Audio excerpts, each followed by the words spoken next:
Dear students, آج پھر ہم آئے ہیں متضاد الفاظ کو لے کر۔ پچھلے سبق میں ہم نے پڑھا تھا ضد الفاظ کسے کہتے ہیں، اس کا نام متضاد بھی ہے، تضاد بھی کہہ سکتے ہیں۔ ہم نے اس کی تعریف بھی پڑھی تھی۔ مجھے امید ہے کہ آپ اسے یاد کر لیے ہوں گے، اور آج بھر جو ہے آپ کا سبق ضد ہی میں جو ہے چلے گا۔ آپ سے گزارش ہے کہ اگر آپ ہمارے چینل پر اگر نئے آئے ہیں تو چینل کو سبسکرائب کر لیجئے، بیل آئیکن کی گھنٹی کو دبا دیجئے تاکہ بر وقت آپ کے موبائل پر نوٹیفیکیشن چلا جائے۔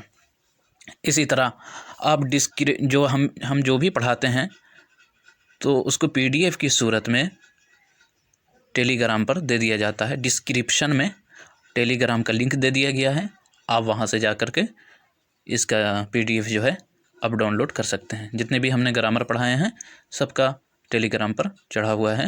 آپ ڈسکرپشن میں جائیں، وہاں سے لنک پر پریس کریں اور وہ آپ کو ٹیلی گرام میں لے جائے گا، وہاں سے آپ ڈاؤن لوڈ کر لیجئے۔ آپ اگر اس چینل پر نئے ہیں تو آپ ضرور اسے سبسکرائب کر لیجئے، کیونکہ ہم اسے ایجوکیشن کے تعلق سے جتنی بھی باتیں ہوتی ہیں ہم یہاں پہ اپڈیٹ دیتے رہتے ہیں، اور اسی طرح پورا جو ہے اردو گرامر پڑھانے کی ہماری کوشش جاری ہے۔ تو آج ہم پڑھیں گے ضد الفاظ کے بارے میں۔ آپ نے ضد کو بہت حسن و بخوبی کے ساتھ آپ نے سمجھ لیا ہوگا کہ متضاد الفاظ کسے کہتے ہیں۔ ایک لفظ ایسا ہو جو اوپر کا معنی دیتا ہو، اور ایک لفظ ایسا ہو جو نیچے کا معنی دیتا ہو، تو ان دونوں میں تضاد ہو گیا، اسے ضد کہہ سکتے ہیں آپ۔ چلیے شروع کرتے ہیں۔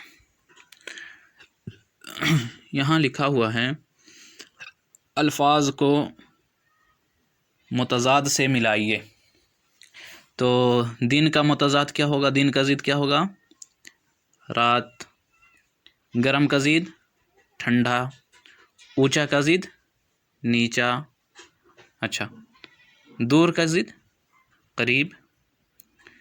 مہنگی کا ضد سستی۔ جلدی کا ضد دیر۔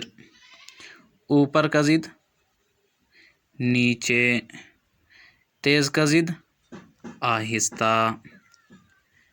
تو یہ جو ضد کا جو معاملہ ہے بہت آسان ہے، بس اس کے برخلاف ہونا چاہیے۔ آئی ہوپ کہ آپ سمجھ گئے ہوں گے۔ پھر ملتے ہیں اگلے لیسن میں انشاءاللہ تعالی۔ تب تک آپ سے گزارش کروں گا کہ اگر ہمارے چینل پر نئے ہیں تو ہمارے چینل کو سبسکرائب کر لیجئے، بیل آئیکن کی گھنٹی کو پریس کر لیجئے، لائک بھی کیجئے۔ اگر کوئی پریشانی ہے تو آپ کمنٹ بھی کیجئے۔